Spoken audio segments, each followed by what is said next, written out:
Hey, welcome back to the second part of this interview with Daniel Bryant from Ambassador Labs. If you need to catch part one, then you can go to veducate.co.uk/what's next P1. In the last session, we were chatting to Daniel about core application and developer platform requirements covering code, ship, and run. And in part two here, we're going to get straight back into covering off canary in egress environments and the run section of code, ship, run. Enjoy. And that idea of like that canary approach really isn't a new idea, right? So if we go back No. to 5, Mm. 6, 10 years ago, we'd release a web server, we'd release 2 or 3 web servers, and we put a load Yeah, balancer exactly. up there. And we do traffic Yeah, management to that load balancer, and then we come along and say, right, we need to upgrade a patch, or we've got a new version of the website out. Let's load it or stage it on one web server, because that web server doesn't know about the other web servers, so they're independent. And That's we'll it. just like route the traffic. And then, like you say, the next challenge there is around, okay, we've done this, but how do we actually monitor that experience so that we can make sure that this canary or this one standalone website with the latest edition on it works the way we expect? Which I was going to throw a keyword into there, but I actually know it's in the third area, which is in the run side of the house as well, which is observability.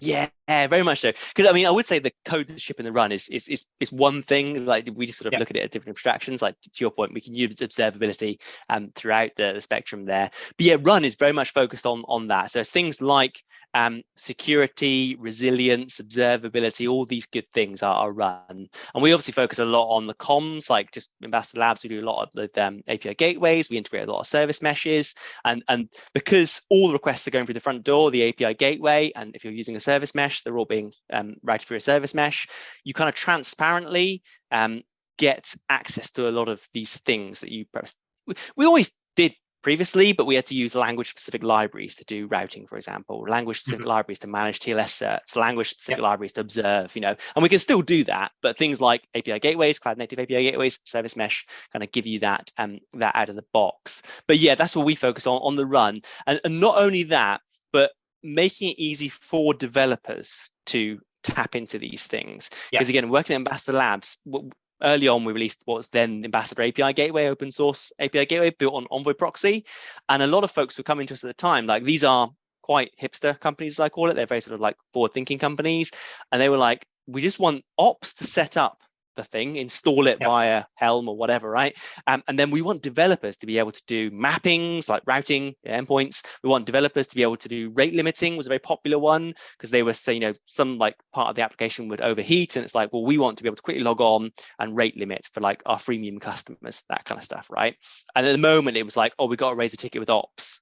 Ops get to the backlog, or we do it, but it's too late. Like they wanted this like fast feedback loop. So that's where we like, and many other folks doing the same thing in the Kubernetes space recognized, hey, Kubernetes has got what we now call CRDs, like custom resources.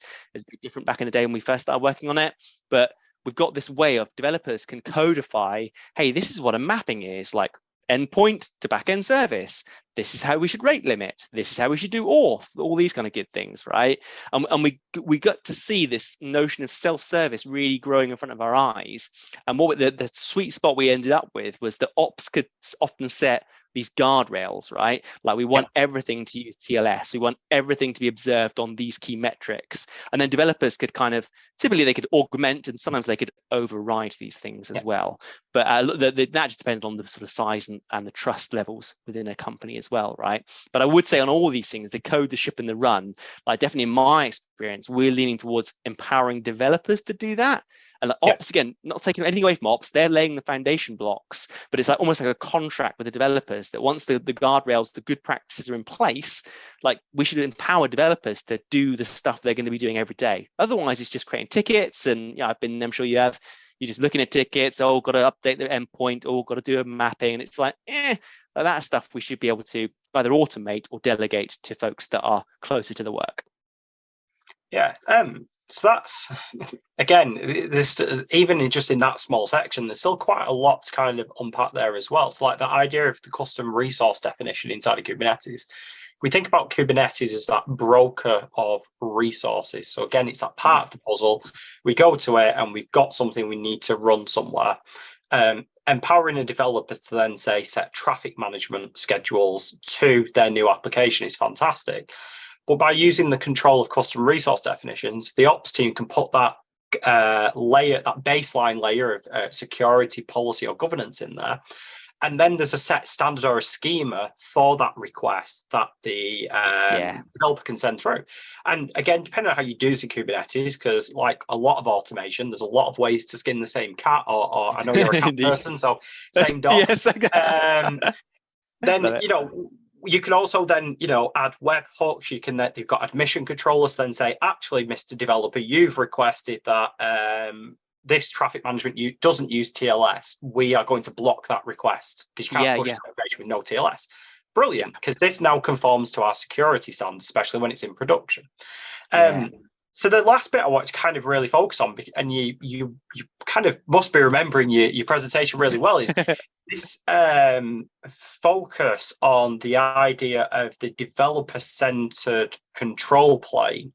So that's the control plane being, from what you've been talking about so far, is obviously lots of services, lots of options, empowering developers, but it's provided by ops and centralized by the operations teams, but then not getting in the way of the developers. So maybe if you could kind of like talk around that idea of what a control plane looks like from that point of view.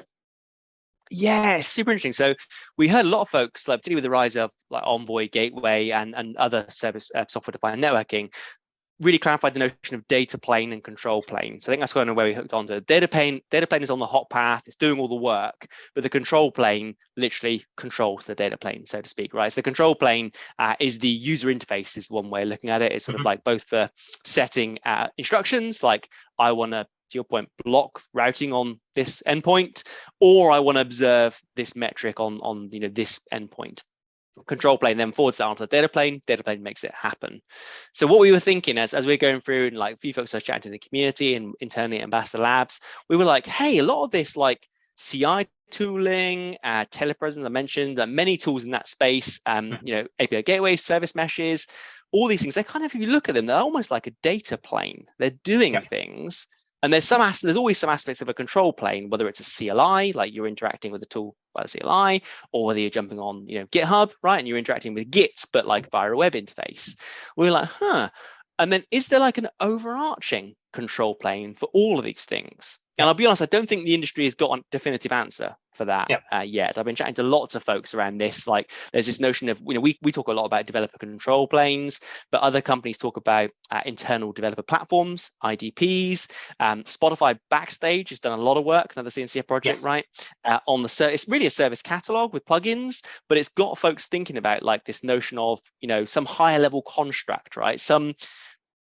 Well, one way of looking at it is some kind of portal, right? Because I'm sure every developer that's sort of listening is recognizing they've interacted with some kind of portal, whether it's a API management kind of portal where you can mash up your APIs or whatever, or whether it's some kind of deploy portal like Jenkins, you can argue Rundeck, even things like that, right? Or all the vSphere stuff, for example, is another good example of like some kind of portal. But something we touched on a few times is, when you do think about that code that's shipping that run, there's a whole lot of stuff in there. How do you actually effectively expose that in a control plane? This is where I think collectively as an industry, we're still working on, right? Because a control plane for an API gateway, fairly well understood. A control plane for Git, fairly well understood, right? But if you're talking about a control plane for CodeShip Run, like Heroku arguably did it, right? Cloud Foundry arguably did it, but the workloads back then were much more homogenous. They were like, in the Heroku case, it was kind of Ruby on Rails, Django apps, or Python or whatever.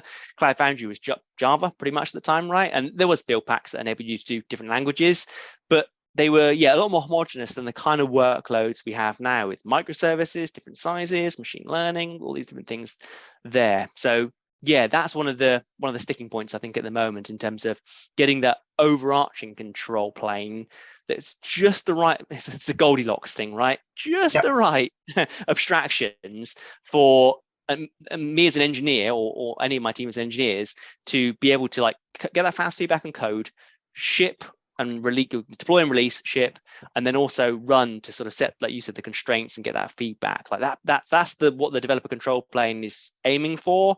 I think it'll take us a little while to get there, to be honest, and who knows exactly what it will look like. So I attended the GitOps day when we were at KubeCon. So for those people who've never been to KubeCon before, day 1 and day 2 are typically the what's called the co-hosted events as part of the communities that plug into Cloud Native and Kubernetes. You have things like SecurityCon, Service Mesh Con, GitOps Con. I went on the AI day on the Monday as well. Oh, nice. And the GitOps bit's really interesting because that is a lot of the focus around platform engineering and infrastructure things, right? The things that I know. Yes. But what was really nice is there was quite a few customers chosen to talk during that day. And one of the things that kind of really stood out to me around that piece is, okay, we need to first think of infrastructure as code because we need to easily automate all these infrastructure components. Brilliant. We've achieved that. We now need to give it to our developers, and basically we taught roughly the same way everything you've already covered today, Daniel. That control plane piece though is really interesting because that is the one area in the GitOps day that I heard. Again, they weren't saying control plane is a issue, but it's a problem yet to be solved. So quite a few teams, they would have a way for a developer to request resources, and they would maybe build something as a YAML code in a Git repo, and that Git repo would do a Git trigger to something, and then something somewhere would get built using a pipeline or an automation tool. Brilliant. We've achieved the goal. And then the developer saying that's great, but it took 3 hours for that thing to be built for some reason, and no one can give me feedback on why that is at the moment. So then the next piece that you do is, how do we solve that? Well, in the infrastructure world, when something doesn't build properly or doesn't configure properly, we go and look at logs. So we could expose logs to the developer. Developer doesn't care about logs. Developer wants traffic light system typically, which is green, yellow, red. So some of these customers talking at the GitOps day, they were basically just building really basic web pages, which is your process is now in Git trigger stage, green. It's now in, we've got Terraform or some sort of other automation tooling that's available out there today building. That's still running as a process. So it's yellow at the minute because there's no error, but it's not completed. It completes, it turns green. And then you've got and that for me was part of the control plane, right? Which is that love it. We're not providing observability into the app because we haven't got there yet, but we need to provide observability into your staging process. And you're right. Some of the tools like Heroku, Cloud Foundry, VMware, we have now Tanzu application platform. That's bringing some of that together for a developer. But it's one of these areas that's really needs to be thought about a little bit more. And yes, probably in some businesses, you're going to have to build some of this yourself because there isn't an easy answer to it. Yeah. But it comes back to that last piece, which, and I swapped some of the flow of your about to kind of finish on this area, which is you said a really key phrase which stood out to me, which is you can't have a good developer experience without a good user experience. And one of the key things which comes into there, and this it still seems to me really daft, right? Which is user research is key. And when you talked about being a consultant and working with these customers who were struggling, and Daniel, Ambassador Labs, or Daniel as consultant come in and fix these things for us and make us like Amazon or Netflix or whoever, you'd ask them and say, well, okay, what do your developers want? And the answer is they've not spoken to them. They're just providing things that someone will use it. And I think that kind of hammers it home with this idea of a control plane. There isn't an out-of-the-box answer most of the time. There are tools which will give you information that people can interrogate. That may not give them the whole picture that they need. But going back to that, what's the user experience you want to provide? And what's the user experience that the users, the developers, or whoever it is within the business you're building these things for, what do they want? Yeah, perfectly said, Dean. And I saw this time and time again. I've got to shout out my friends like Team Topologies, because I mentioned that like in the presentation, right? Yes, and they've been doing a lot of, they sort of do more the team side of how you operate and platforms, but they do constantly talk about product and the need to think about like these the user experience. So like that part of the talk, I do remember shouting them out. But sort of coming back full circle to what we said in some of the product discussions earlier on, it's a real mindset shift, right? When I was an ops person, my level of definition was like, I need this kind of storage, SSD, or it must be network attached or whatever, right? Great. But now it's a very different kind of experience a developer wants. The developer might just say, I want fast storage. It can be ephemeral, like you and I sort of instantly map, SSD on the local machine, right? That meets that needs. But that's a product mindset, and not everyone's capable of doing that until they get trained and get supported or whatever, right? So I do, and I did a few tweets about this after the event actually, saying I think the rise of a product manager within the platform space is something we're going to see. And it's probably folks like us in some ways, right, that perhaps have that ops background, have done the time, understand this stuff, but maybe are looking to extend ourselves a bit by learning different things, right? And particularly if you're sort of customer focused, and if you've been a consultant, or you like do pre-sales, post-sales, you generally are used to thinking solutions and thinking, people problems, those kind of things.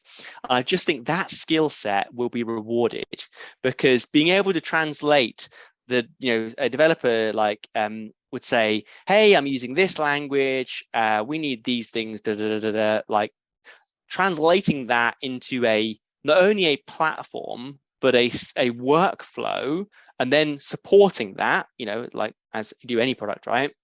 That's actually that's really hard work doing all those things, right? So I think this PM mindset, where you really do focus on, say, having core personas, like there's the infrastructure person that's defining all this stuff, and then there's the developer and she's using all this stuff, right? And I think being able to tap into those PM like skills, where you're thinking about personas, you're mapping it to requirements, you're mapping it to two things I focused on in the talk was workflows and interop, right? Like the workflows are like, you want this opinionated way of doing stuff, but you also want to interop with like your tools that you're used to using, otherwise like it's too much friction, right? So I think that's a whole new skill set that is coming together with the likes of the team topologies folks are really driving it. If you look on the keynote stage at KubeCon, like the Mercedes-Benz folks that were up there, that I really enjoyed hearing them, you could sort of get the feeling they were super deep technologists, but they were thinking about products as well. In fact, one of the folks on like the first day keynote, for folks that I didn't see KubeCon, but worth watching back, they even used the words golden path. If you listen quick, like when I was like, what? Like when they were shouting, I was amazing, queuing up my talk, right? But I was super excited to hear that. That's big company, like I love my German cars. So I'm an Audi driver and I respect them, but I've also worked for some, not Mercedes-Benz, I've worked for other big German companies, and the approach to thinking about, say, UX is a bit old school. I'm massively generalizing here. In my experience, I should say is 10 years ago, but I was super excited to hear them thinking about user experience. It's a massive company, thousands of people, developers, right? Like it takes a lot to steer that tanker ship. Do you know what I mean? So actually for them to say, hey, we at Mercedes-Benz and our affiliates, we prize user experience in this getting code from idea to production and feedback. And I was like, whoa, like not only are you seeing like that kind of, they're not a unicorn, right? They're arguably a horse, as the DevOps enterprise folks like to say. They're, like they're doing their thing. But it was a real great advert for everyone can do it, right? You just need that mindset shift at an organization level. You need leadership buy-in, of course, as well. But then as individuals, we need to shift into like, hey, I'm interested in product. I've got some ops skills. I might be good for this role. Or if I just want to stay ops focused, I need to move into like a different kind of role. But I think the potential there is super exciting. I'm genuinely interested, and obviously I'm interested in building products for this space at Ambassador Labs, but I'm interested in supporting people actually using those products too to deliver that value. And that's, I think, a super exciting space at the moment. Fantastic. Okay, well, let's wrap this up. So before we started recording this, and we had our little powwow beforehand, you mentioned as well that since being at KubeCon, since being a platform con, I think you said it was as well, you started to evolve some of this messaging, some of this talk track as well. So maybe just give us a little bit of an overview of kind of how you're changing that particular session and the messaging around it, and what the kind of the updates to that are. Yeah, great question, Dean. So I think the two things, so one is we're thinking more about testing. We got a lot of feedback that coding in my world sort of includes testing as well, but in particular, integration testing. So now we're talking a lot more about code, test, ship, and run. And we did some work with Docker actually. So Docker have released an extensions marketplace, which is fantastic. If folks haven't seen it, check out the new Docker extensions. We have an extension for telepresence in there, but it got us thinking a lot about that integration testing use case. And we actually built some tools for the Docker folks. I know there's many other companies now, I think it's about 20 extensions there that are leaning towards some of this approach on testing with containers requires a few extra steps kind of thing. So super excited. Yeah, thinking a bit more about coding, testing. And the second thing where I'm evolving my thinking, and I'm chatting to folks like Humanitech and Mia Platform and the Backstage folks, is around this notion of the developer control plane. And the thing we're exploring at the moment is how does it relate to what a lot of folks are calling IDPs, internal developer portals, because I think the Intuit folks did a great talk actually at GitOps Con as well. Omar, I've been chatting to him a few times, super smart, and Intuit, Mercedes-Benz, many these big horse type companies right that are there are really thinking about this space in depth, and they're often saying, hey, we built this portal front and center, and then when you actually start poking into it, you see behind the scenes there's a control plane. But to your point, Dean, like some of them are simple web apps, right? Traffic lights, great. But there's actually, like, when you poke a little bit, they go, oh no, the reason we do traffic lights is it does this, it does this. And it's like, oh, you've built these abstractions, these layers, these platforms like layers. And that is, I think we're, as an industry, we're trying to do that. The analogy is like, was it a rising tide lifts all boats? Like, many of us in the space are arguably competing, right, at the commercial level, but we're like, hey, you know what? We're a bit confused. So the customers, let's actually get together and say, hey, here's what a reference implementation for a developer portal might look like, for a developer control plane, for these kind of things. And we're having some fantastic discussions amongst us at the moment, and some of these will be going on in the open soon. They are already, but even in more detail around. Yeah, what are all these different acronyms we're rolling around? DCPs, IDPs, all this stuff, right? Golden paths, paved paths. What do they actually mean for the folks doing the work is the key thing here, right? And I'm super excited. I think over the next 6 months, we're going to see a lot more investment in platform engineering, a lot more investment in these control planes. But it's going to take, collaboration amongst all the folks, right? And sharing all the good ideas out there.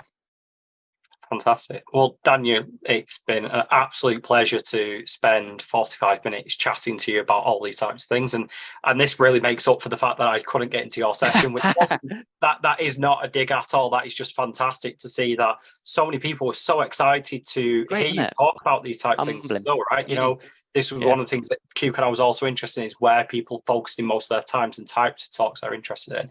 So thank you for spending the time to come and chat with me, and agree to be recorded as well. I'm sure many people are going to get value out of today's session. I will drop a number of the links into the end throughout the videos. People will already have seen this as well. You can follow Daniel on Twitter. Daniel, what's your usernames on social media? Daniel Bryant UK. You can find me everywhere. GitHub, LinkedIn, Twitter, Daniel Bryant UK. Love to get involved. Twitter is where I'm most active. Yeah, and Daniel does some brilliant threads talking about these types of areas as well, with links and resources, and going back to some of his even old tweets as well around these areas, which is brilliant. So I will leave everyone today. Happy to hear feedback on the YouTube comments or on the blog post comments, or wherever you're listening to this as well. And I'd say, please get in touch with Daniel on Twitter as well, because you're here, so community focused and loves people's feedback as well. So thank you very much, everyone.